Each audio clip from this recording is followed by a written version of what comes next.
Welcome to Crash Concepts, where the economy, energy, and the environment are explored. Up next, fresh ideas and insights into the factors that are driving the world and shaping your future. Presenting information you can't afford to live without, here's Chris Martenson. Hello and welcome to another ChrisMartenson.com podcast. I am your host, of course, Chris Martenson, and today we have the pleasure of speaking with Bill Black, Associate Professor of Economics and Law at the University of Missouri, Kansas, and a former bank regulator and a central figure in prosecuting, there's a strange word, the corruption associated with the savings and loan crisis of the late 80s. He's been, since, a prominent voice against financial and political fraud, and in 2005 authored the excellent book, The Best Way to Rob a Bank is to Own One, How Corporate Executives and Politicians Looted the S&L Industry. So I'm sure he has a lot to say about our current situation. I'm really looking forward to Bill helping us understand why there were nearly 2,000 convictions resulting from the S&L crisis, but hardly any so far from the mortgage fraud and other criminal activity that caused the 2008 near-system collapse, the one that made the scope of the S&L losses look positively quaint in comparison. Bill, I'm so glad you could join us today. Thank you. Well, let's jump right in. For many today, what they are experiencing is a crisis in confidence. Confidence in our entire system, that it's fair and fairly regulated and adjudicated. Perhaps even that if you make both your financial crime either large enough or complex enough, or both, that you can get away with it. Perhaps maybe paying a fine that's a fraction of your illicit gain, but never facing criminal charges. At least that's the common experience today. So let's begin here. What is the basic definition of fraud? And more specifically, what is the form of fraud that we seem to be enmeshed in today? Well, fraud is both a civil wrong and a crime. And what it is when I get you to trust me, and then I betray your trust in order to steal from you. And as a result, there's no more effective acid against trust than fraud, and in particular, elite fraud, which causes people to no longer trust folks. Economies break down, families break down, political systems break down, and such, if you don't have that kind of trust. So that's what fraud is. But what my work focuses on is, what kind of frauds are the most devastating? And it turns out that the most kind of problems that we're seeing, as you said, systemic problems and such, arise when we have what we call in criminology control fraud. And control fraud simply means when you have a seemingly legitimate entity and the person who controls it uses it as a weapon to defraud others. And so in the financial sphere, the weapon of choice is accounting, and these losses from these kinds of control frauds exceed the financial losses from all other forms of property crime combined. All other forms combined. Well, I can believe that. I mean, I saw what happened with WorldCom, with Enron. It took down Arthur Andersen, I guess, but most of the people that worked there ended up going to work other places. There seems to be, it's not just the person at the top, the CEO, saying, I'm going to really shuffle some deck chairs here and hide what the true state of my operation here is, what my risks are, what my liabilities are, whether I have the assets I claim I have. That requires a willing partner on some level, does it not? Well, that's the thing. I mean, if you have this person at the top being a crook, they get to choose their partners. Okay. And they get to incentivize their partners. And as a result, you're quite right. They're very good at spreading frauds. And we call those echo epidemics.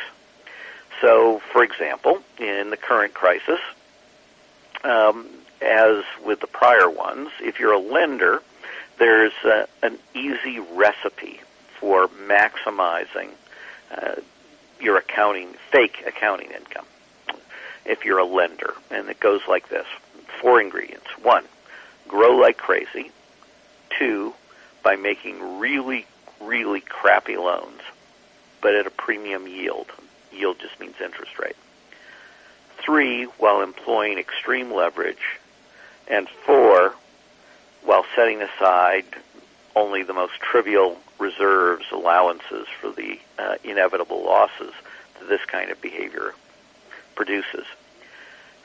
So George Akerlof and Paul Romer wrote the classic article in Economics about this in 1993, and their title really says it all in terms of the dynamic. It's Looting the Economic Underworld of Bankruptcy for Profit. So again, the idea is you have a seemingly legitimate entity. The person at the top is looting it. They loot it by destroying it, but they walk away wealthy. Of course, in the modern era, we may bail out the entity, so it may not even fail in that sense. But here's what Akerlof and Romer also said that was so critical as an understanding. They said these 4 steps, these 4 ingredients, it's just math. It is, and I'm quoting them now, a sure thing. So you're mathematically guaranteed, if you do these 4 things, to report not just substantial income, but record levels of income. And that's when Akerlof and Romer said, now that's the next thing that comes in that's really important, and that is modern executive and modern professional compensation. Because with modern compensation, first at the executive level, the CEO level, I can guarantee with modern executive compensation that if I follow this recipe, I will personally be wealthy almost immediately as the CEO. Because I'll base my compensation as CEO, and that's the nice thing about being CEO, you get to make the rules for yourself. You'll base it on short-term reported income, and you'll make that compensation extremely large for supposed superlative results. In jargon, in the industry, stretch goals. So you're going to say, hey, if I double my income in just a few years, which is what the Fannie Mae goal was, yep, then I get an off-the-charts bonus. Huge compensation. Except that, of course, that goal is easy to meet. You just have to cheat. It is a sure thing. Now, Bill, is it possible to follow this 4-step prescription and remain within the letter of the law? No, not within the letter of the law, although it is in places that it may be. This is a question right now that's up for grabs. In places where international accounting rules apply. Because under international accounting rules, they're being interpreted by many folks as saying you are not permitted as a lending institution to establish any meaningful allowances for losses, loan losses now, even though it is absolutely certain that making, remember the ingredient is the first 2, grow extremely rapidly by making really, really awful loans at a premium yield. Well, that's guaranteed to produce massive losses down the road. The international accounting rules, some people are, actually many people are interpreting as you are not permitted to establish in reserves.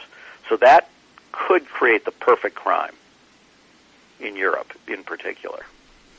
The perfect crime. Now, so even if you stay within these 4, though, the parts that get me confused are what happens when, say, your supposed third-party auditing company comes in and performs their yearly due diligence audit and then signs off on the financial statements of this company and says these have all been fairly represented and the risks have all been adequately explained and we think this company is fairly representing itself, and then, surprise, surprise, like Lucy pulling the football away. I mean, we always seem to be surprised when it turns out there are glaring, overt, gross, material misrepresentations of risk, of assets, of liabilities, of all kinds of things, and somehow that happens again and again and again. Where I'm really interested where the letter of the law is on this. Is there no responsibility here? Well, the letter of the law in the United States, under generally accepted accounting principles, is that you have to establish the loss reserves now if you make large losses inevitable in the future. So, and that if you actually establish the appropriate loss reserves, of course, you would show under this recipe that you were losing money, not making money, and you wouldn't get any bonus. So under the letter of the law, there's a fraud in the United States. It turns out there are many frauds in Europe as well because people get greedier. Now, let me approach your more basic question. And your more basic question really has two areas, and that is, so again, why are these control frauds unique? Why are they much more dangerous than regular frauds? And what is this thing that I alluded to, and that is professional compensation. So that'll bring in your question about the auditor. Mm-hmm. But if we back up, what's special when you have a seemingly legitimate entity and the person at the top of the food chain is the crook? The joke that actually many cultures have, like China, is, of course, that fish rot from the head. Mm-hmm. And that's designed to capture precisely this point. Well, so the big things about the seemingly legitimate enemy when the CEO is the crook. First, everybody reports to the CEO, ultimately. Mm-hmm. Right? So the CEO is the point failure mechanism where if he or she goes bad, almost everything may go bad as well. So all those things that we call controls, internal and external controls, all report to the CEO, and the CEO therefore can, as I'll describe, use compensation, hiring, firing, praise, and such to produce the environment that will create allies for his fraud. Now note that what I'm saying, the CEO, the art of this is not to defeat your controls.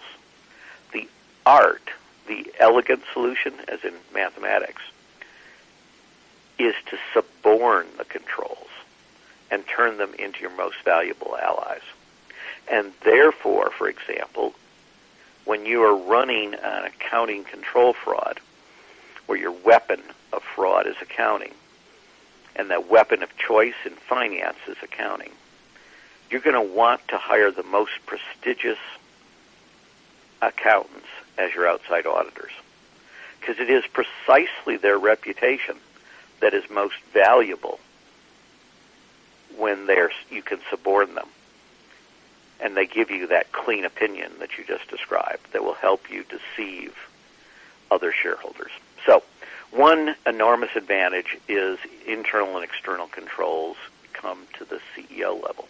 A second incredible advantage is the CEO can optimize the firm as a weapon of fraud. And the CEO can do that. Basically, this falls into two big categories. One, you can put it in assets that have no readily verifiable market value. Mm-hmm. Because then it's a lot easier to inflate asset valuations and to hide real losses. Yeah. And the second thing you do is grow like crazy. And of course, that is the essence of something your listeners have all heard about, and that is a Ponzi scheme. And so these accounting control frauds have strong Ponzi scheme-like elements, which is why they tend to cause such catastrophic losses. Well, if a fish rots from the head, then you're talking about a culture issue, and I'm wondering if the head of the largest fish that we could talk about here is, what is substantially different about the type of control fraud you're talking about that's happening at the corporate level versus, say, I don't know, what happens when I examine the federal government's balance sheet and look at its accrual liabilities expanding by $4 to $5 trillion per year, once you factor in the actual entitlements and the government's reporting its cash balance deficits, which are shocking enough. But on an accrual basis, there's absolutely no possible chance that we can square this circle. Are companies following sort of are we talking about American culture now? Is this something that extends really broadly? I'm really confused. This is human culture. Human culture. Oh, okay. And it is not limited to corporations. We've been focusing on corporations, but these frauds occur in the governmental sector, they occur in the nonprofit sector, and of course they occur in combination. And so crony capitalism is all about the combination of public sector and private sector control frauds working together as cronies.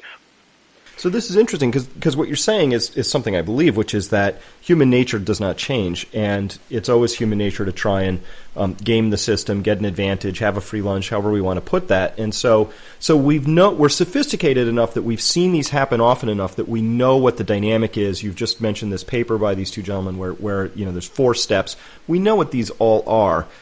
It is my view that we had tighter regulatory structures that were around the concept of saying, listen, these things are going to happen. We're going to put a basket around this as best we can, and then do what we need to do in order to assure that these things do not flourish. Maybe we'll have prosecutions.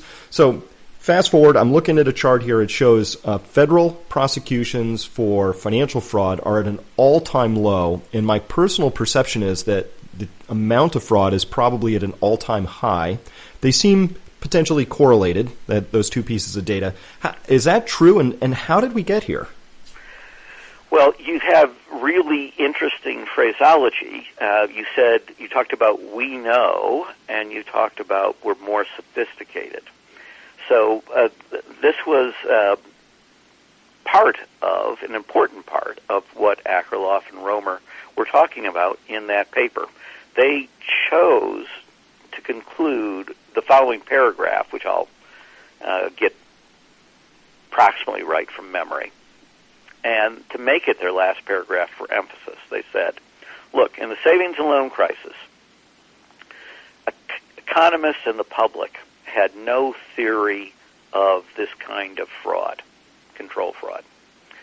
And as a result, they were not in a position to give strong support to the examiners in the field, the regulators, banking regulators, actually savings and loan regulators in the field, who recognized from the beginning that this kind of deregulation was bound to create widespread fraud. Now we know better. If we take advantage of this knowledge, we need not repeat this kind of crisis. That's written in 1993. Right. And what happened, of course, is right around the same time, we did get allegedly more sophisticated in a small part of we. And that small part of we dominated and continues to largely dominate policy. And that small portion of we had exactly the opposite conclusion on the basis of this alleged sophistication. And they said, and this is Easterbrook and Fischel. No, so your listeners need to know that George Akerlof goes on to win the Nobel Prize in Economics in 2001. So we've been talking about one of the most prominent economists in the world. But in the law and economics world, a generation of American lawyers has been taught when they study the economics of corporations by a treatise written in 1991 by Judge Easterbrook of the Seventh Circuit and Fischel, who was then a professor at the University of Chicago Law School, eventually the dean of the University of Chicago Law School. And Easterbrook and Fischel, and again I'll get this virtually word for word, say famously, a rule against fraud is not essential or even particularly important in the securities context. Now, notice how radical a statement that is. It isn't that we don't need laws, that we don't need prosecutors, that we don't need FBI agents, U.S. attorneys, those kind of folks. We don't even need a rule against fraud. We don't need the ability to bring civil suits. We don't need the Securities and Exchange Commission. Securities markets are so efficient that they automatically exclude any meaningful accounting control fraud. And we know that they're efficient because we've hypothesized they're efficient. In wonderful circularity. This was, of course, the efficient market hypothesis that was the centerpiece of all of modern finance theory. And even the weakest version of the efficient market hypothesis requires that there be no systematic errors in pricing. Because if there's any systematic error in pricing, well, then somebody would correct it. They would make money by correcting it. And therefore, financial bubbles are impossible as well. Fraud's impossible. Now, all of this is insane. And indeed, Fischel was the outside expert for three of the most notorious accounting control frauds of the savings and loan debacle era. Lincoln Savings, Michael Milken at Drexel Burnham Lambert, and this incredibly sleazy Florida one as well, where the headquarters building was shown in Miami Vice for people who are old enough to know that. Yep. And then after he tried his theories in the real world and ended up praising the worst fraud in America, Charles Keating's Lincoln Savings, as the best savings and loan in America, he wrote those words that I've just quoted without ever telling the reader, hey, by the way, I tried this in the real world, and it was the most embarrassing disaster conceivable. So there's a strong element of intellectual dishonesty as well that went along with all of this. Anyway, if you believe that fraud's impossible in the financial sphere, if you believe that markets are inherently efficient and self-correcting, then there's a clear answer about what you should do about regulation. Financial regulation. Financial regulation, A, is unnecessary, and B, is potentially very harmful because it will potentially stop or interfere at least with the self-correcting, efficient nature of the marketplace. And therefore, you must lead a jihad against regulation if you want the country to prosper. And that's precisely what these folks did. Well, okay, now that's academics. And yeah, they've trained a generation of lawyers who are now out there in key positions in business and regulation. But surely no one, the adults, right, can't believe this. But in fact, they did, and in particular, Alan Greenspan had this view. So he famously, in his first person-to-person meeting with Brooksley Bourne, then the new chair of the Commodities Future Trading Commission, invites her over to meet her and says, in the course of the lunch, but of course we're going to disagree about things. Now, they've never had a substantive discussion like this, and Brooksley's wondering, what? And he follows up and says, because you, for example, believe that fraud provides a basis for regulation, preventing fraud. Now, that's how extreme, and that was, unfortunately, of course, the most powerful financial regulatory position in the world was held by someone who believed, former Ayn Rand devotee, this insanity. But it gets worse, because Greenspan was also involved, hired by Charles Keating.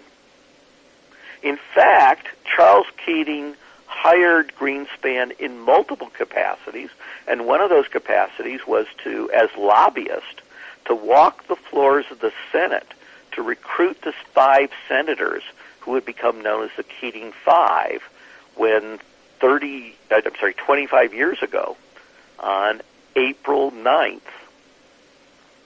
1987, they intervened on Keating's behalf, those 5 senators, secretly, to try to get us not to take enforcement action against Lincoln Savings.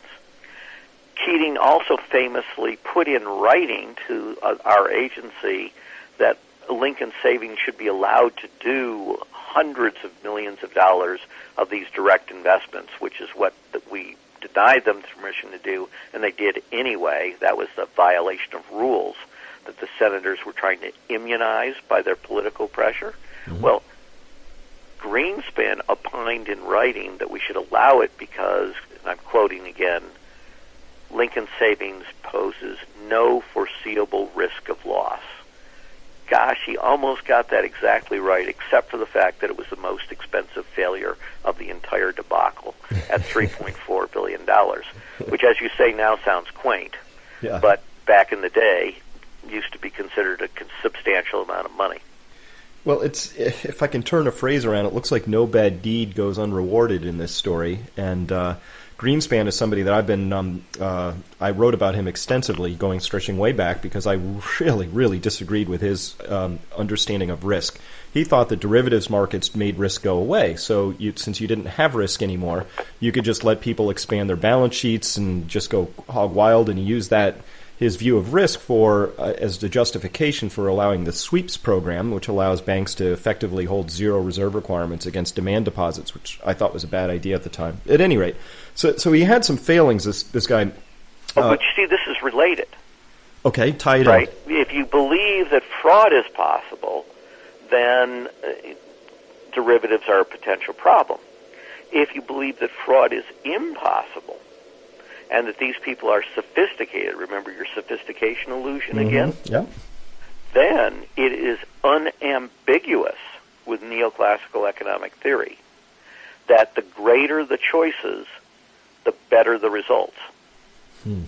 Because people will only make good choices for themselves.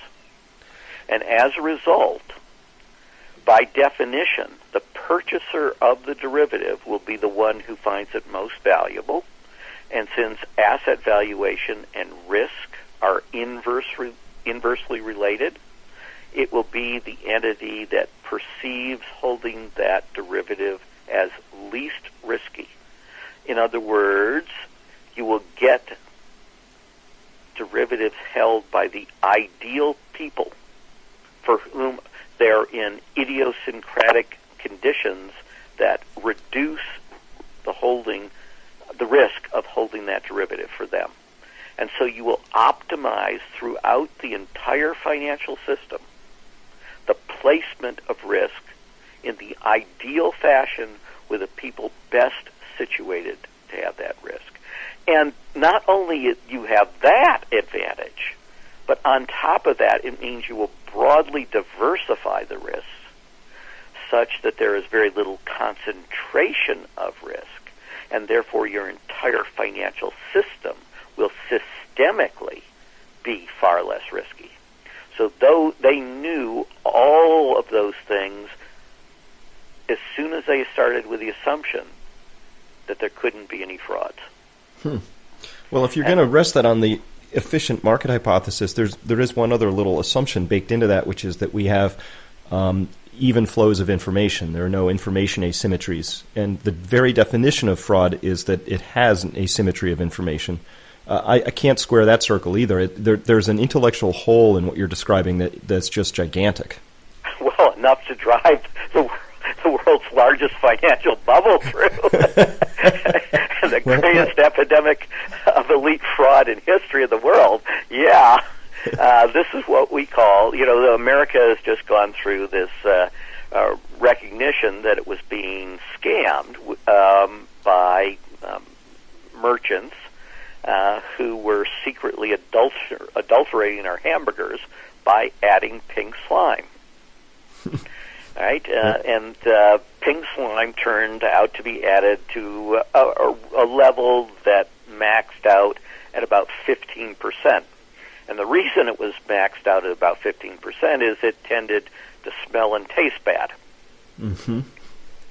But in the financial way, and by the way, pink slime starts out with these ultra fatty tissues, which are much more susceptible inherently to having strong contamination by E. coli, in particular, and some other things.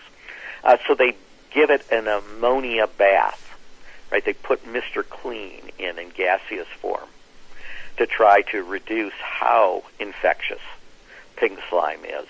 And it turns out there's a trade-off. That's why it stinks. If you put enough ammonia in to really make it close to safe, then it really smells and tastes bad. So they don't put enough ammonia in to really keep it safe.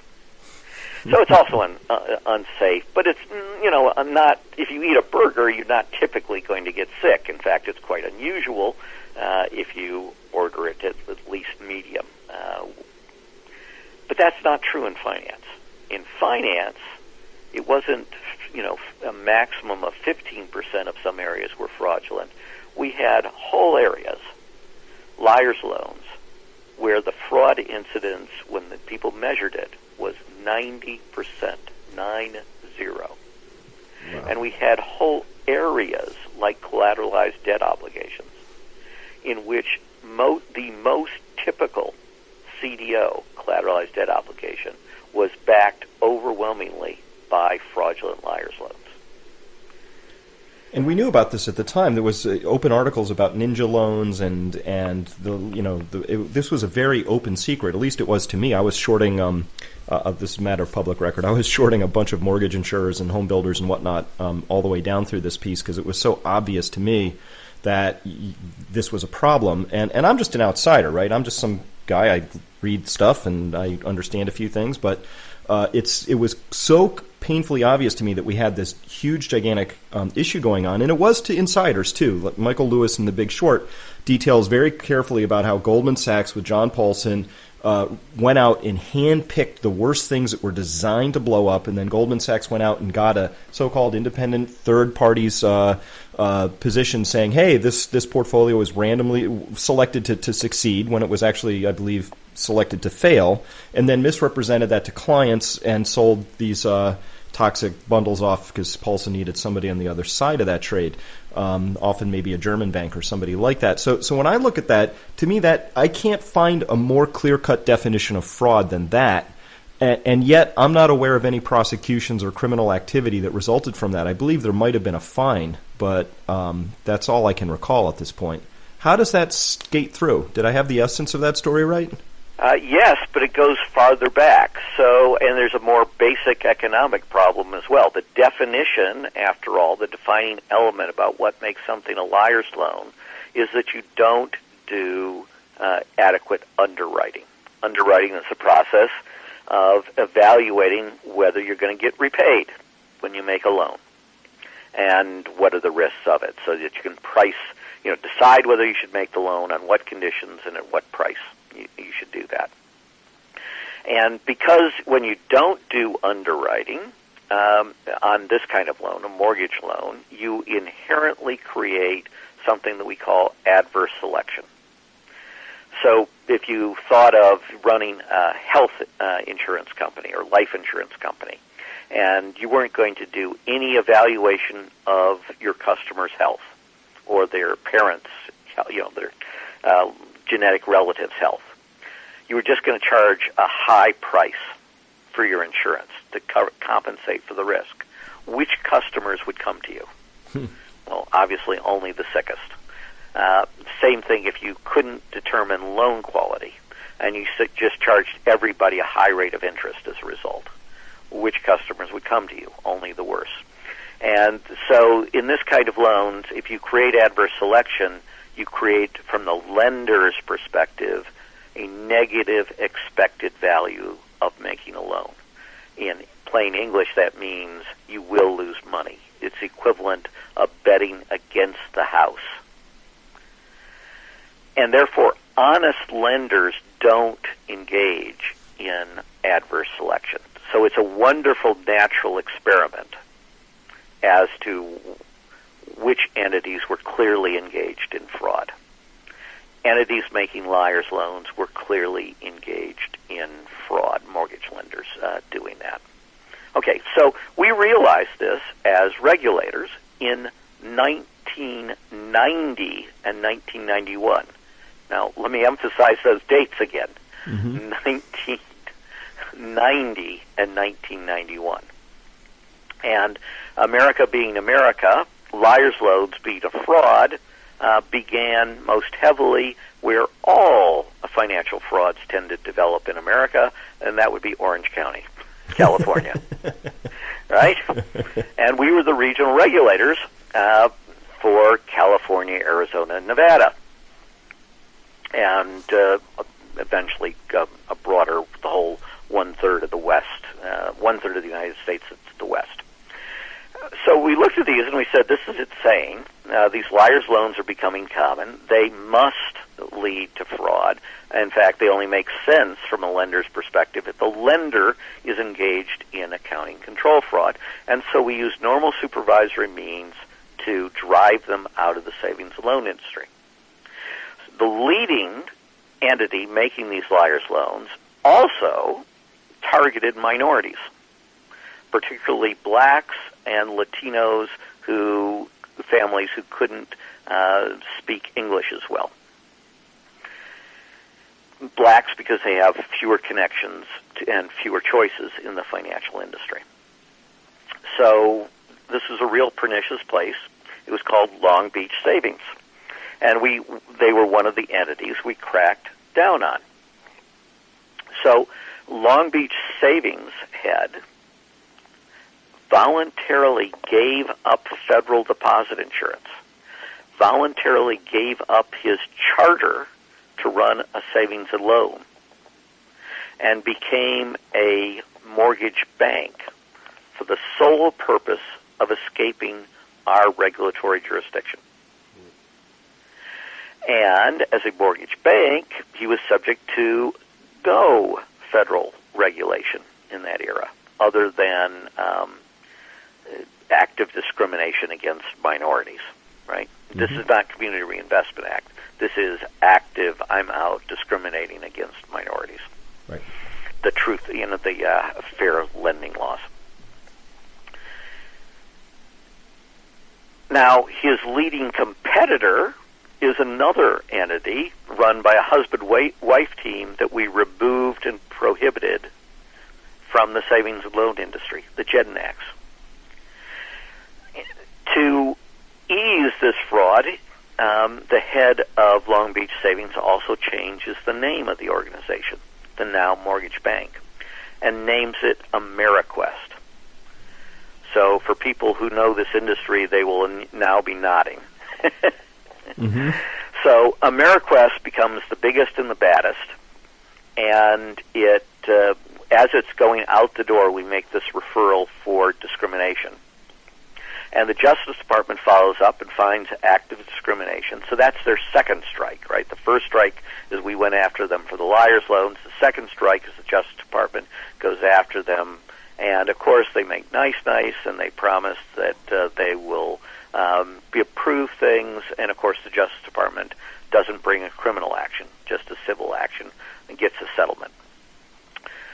Then, of course, AmeriQuest does absolutely the same thing, targeting blacks, targeting Latinos, outright fraudulent loans, forges people's signatures, the whole 9 yards, just a completely out of control accounting control fraud, following the recipe that I talked about.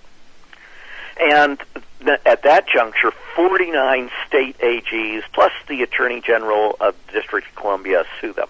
Why not the 50th? Well, because that was Virginia, and at that time, Virginia actually had some rules. And so they avoided making mortgages in Virginia. But everybody else sues them. They settle for hundreds of millions of dollars, the biggest settlement of such a kind. Again, no criminal action. Whereupon we make the head of AmeriQuest our ambassador to the Netherlands. Why? Well, because, of course, he was the leading campaign contributor to George Bush. Now, that's politics as usual. His name is Arnaud. But if you want, again, the antecedents of this crisis, two entities rush to acquire AmeriQuest from our now ambassador, or our now about-to-be ambassador. Now, again, this place is absolutely notorious. It has 1,000 employees, thereabouts, who every day go in, and if they're doing substance, what they do is engage in fraud. And a particularly pernicious fraud where they look for the most vulnerable people in society to defraud. And Citicorp and Washington Mutual rush to acquire its operations. And therefore we are shocked that Citicorp and Washington Mutual made tens of billions. In the case of Washington Mutual, hundreds of billions. Actually, in the case of both of them, hundreds of billions of dollars of fraudulent loans and loan sales. So yes, that just brought us up, into the 90s and the early 2000s. So again, we knew in spades, and we not only didn't bring criminal action, we rewarded the frauds. We left them wealthy. We allowed them to sell. They were treated as respectable by the most elite financial institutions in the world, Citicorp and Washington Mutual being among them. And we bestowed our highest honors on the leading frauds. What happens next is by 2004, the FBI warns two things. One, that there is an epidemic of mortgage fraud. Epidemic was their word. And two, warns that it will produce a financial crisis being their word, if it is not checked. 2004. And here's a key thing. The FBI person in charge of the effort against mortgage fraud was interviewed by the Financial Crisis Inquiry Commission, the inevitable national commission to investigate the causes of this crisis.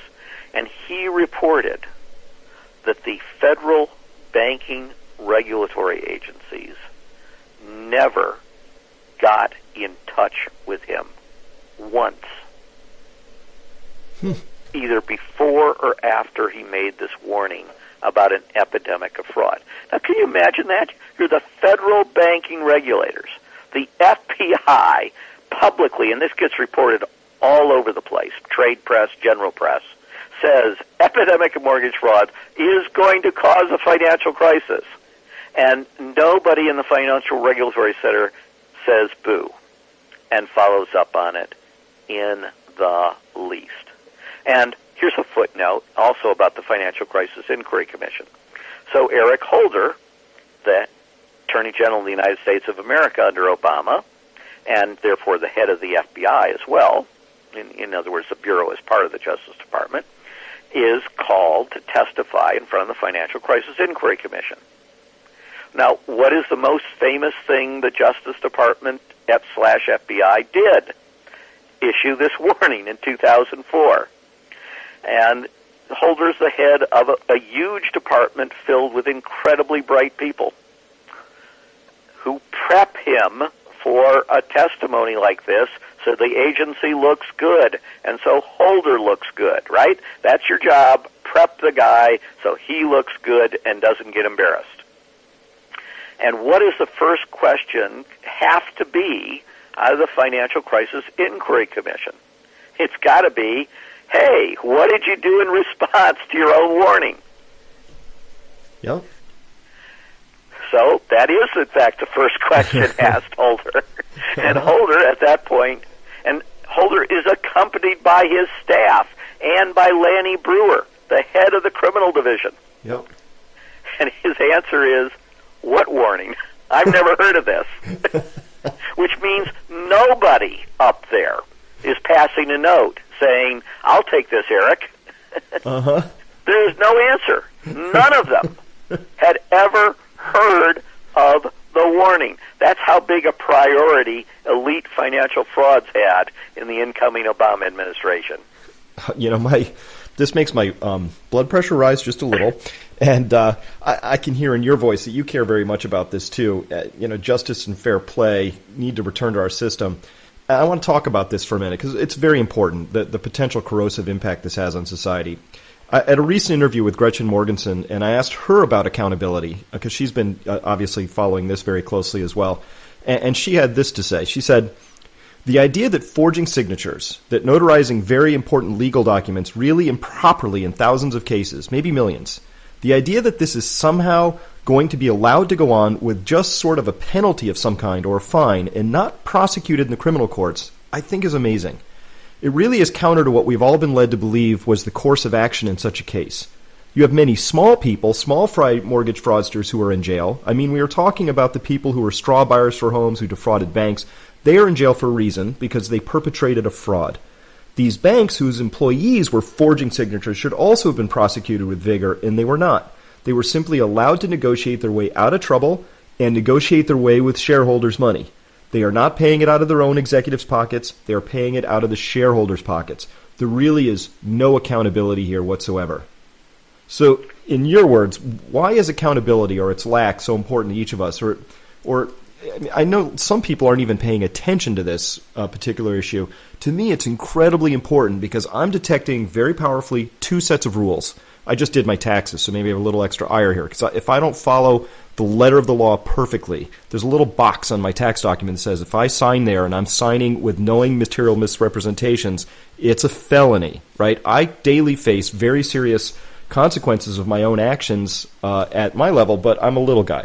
Is that an unfair sort of summary of this, that there might be two sets of rules going on here? Yeah, and it's what people have always warned about in crony capitalism. So there's a very conservative French economist, not long dead. The name's pronounced something in French like Bastiat, but it looks like Bastiat in terms of English spelling and pronunciation. Who said, and again I'll get pretty close to exact, when plunder becomes a way of life, a legal system becomes adopted that legalizes it, and a moral code is adopted that glorifies it. And so that's what crony capitalism, when you fully descend into it, and it's clear that the United States has descended into a version of crony capitalism. So let me tie together this accountability point and these warnings. Let me do the 2006 warnings and the reaction of the industry to both the 2004 and 2006, because that portion that you're talking about, Gretchen is talking about by far the smallest frauds that the lenders engaged in, which is at the foreclosure stage. Mm-hmm. But well before the foreclosure stage, you have multiple levels of massive fraud that drive the entire global crisis. So, in early 2006, the industry, the lending industries, own anti-fraud experts, a group called MARI, an acronym, M-A-R-I, issue a report that goes in writing to every member of the Mortgage Bankers Association, so thousands of entities, everybody involved. And it says, first, loans where you don't underwrite are, quote, an open invitation to fraudsters, unquote.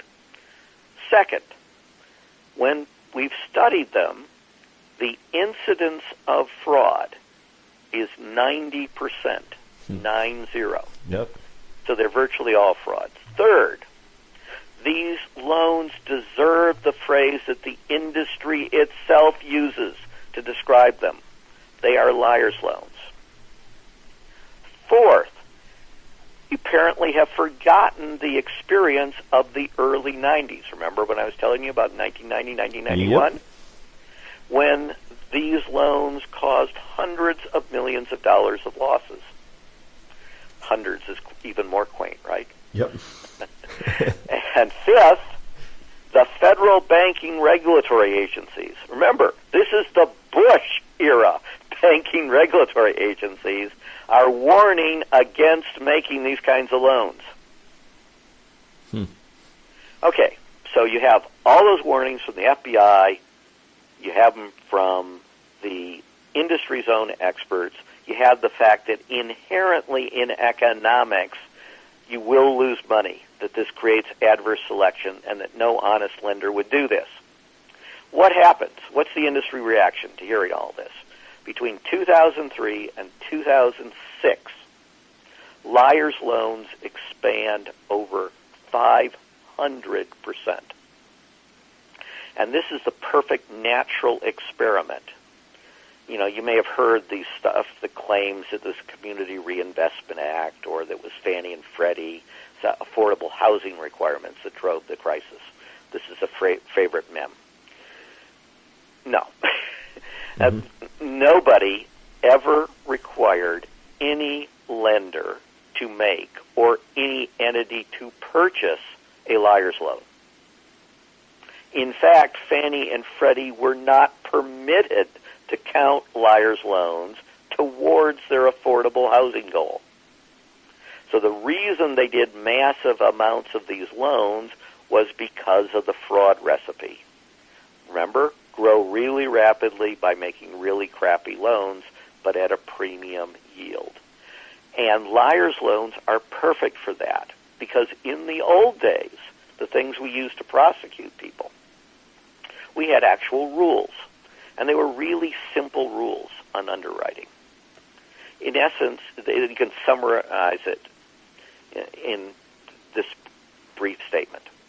1, before you make the loan, you have to underwrite. 2, you have to document that the borrower has the ability to repay the loan. And 3, you have to keep a written record of this underwriting. Now, if you have those 3 simple rules, which any honest lender would do if regulators never existed, right? They do all 3 of those things. So it imposes no cost on the honest portion of the industry. You can see there's a bind if you want to lie, if you want to do liar's loans, right? Because if you're going to loan to people who make really crappy loans, you're going to put in your files documentation that you knew you were making bad loans that people couldn't repay. And if you document that you knew that, your regulator is likely to say, even under the Bush administration, well then maybe you shouldn't make those loans, and maybe it's my job as a regulator to order you to stop them. Also, if you try to change the paper trail so that the regulators don't see that, if you either forge documents or destroy documents, well, that is an additional level of fraud that we can prosecute. And we can introduce it to show what your underlying intent was in making these kinds of loans. So that's really good for establishing a fraud case. But with a liar's loan, you don't have to, as the lender, document any lies on your part, right? Because you don't do any underwriting, so you don't create a paper trail that shows you knew it was a bad loan, because the definition of liar's loan is you don't verify. And so it's a perfect device for doing a fraud, right? So that's one thing that we had done. And by the way, that rule change occurred in the savings and loan industry in 1993 under the Clinton administration. And that was part of reinventing government. And I was personally there to witness this. The regulators were instructed that we were to refer to the industry and to think of the industry as our, I'm quoting, client. Mm-hmm. There's no more devastating mindset for ruining regulation than to define the industry you're supposed to regulate as we're supposed to serve that industry instead. Mm-hmm. Okay, so in response to these warnings, the industry massively increases liar's loans, with nobody requiring it, and indeed the federal government warning against it, even under the Bush administration. Such that by 2006, 1 out of every 3 new home loans was a liar's loan. And remember, they're 90% fraudulent. And we also know that it was overwhelmingly lenders who put the lies in the liar's loans, and did so by creating those incentive structures to make sure the mortgage bankers and the mortgage brokers would bring them loans consistent with a recipe. Incredible numbers, really crappy, and a premium yield. Okay, so back in the day, in the savings and loan crisis, as Akerlof and Romer said, the examiners in the field recognized that this was looting and fraud from the beginning. And so the re-regulation of the savings and loan industry begins in 1983. Now that's really important because the deregulation of the industry, the big acts, are 1982 and 1983. 1982 by the federal government, the Garn-St. Germain Act, and then 1983 by California, and then followed by Texas. And so what this created is what we call a regulatory race to the bottom, or economists call sometimes a competition in laxity. Who can have the weakest rules to attract the industry to come, because the industry that's committing fraud really loves weak rules. And California and Texas won, where obviously one should be in quotation marks, this race to the bottom in the savings and loan crisis. And between just those 2 states, their savings and loans produced 2/3 of total losses for the entire savings and loan debacle. Think of that. 2 states that deregulated the most produce 2/3 of the total losses. This concludes part 1 of this deep diving interview with Bill Black. In part 2, we get into why our regulatory system has failed so badly that no real convictions against the fraud that caused the housing bubble or the credit crisis have been prosecuted, and why we, as a populace, remain disconcertingly vulnerable to the behavior and mindset that create such Ponzi schemes. Part 2 is reserved for ChrisMartinson.com's enrolled members. To learn more about enrolling, please visit ChrisMartinson.com.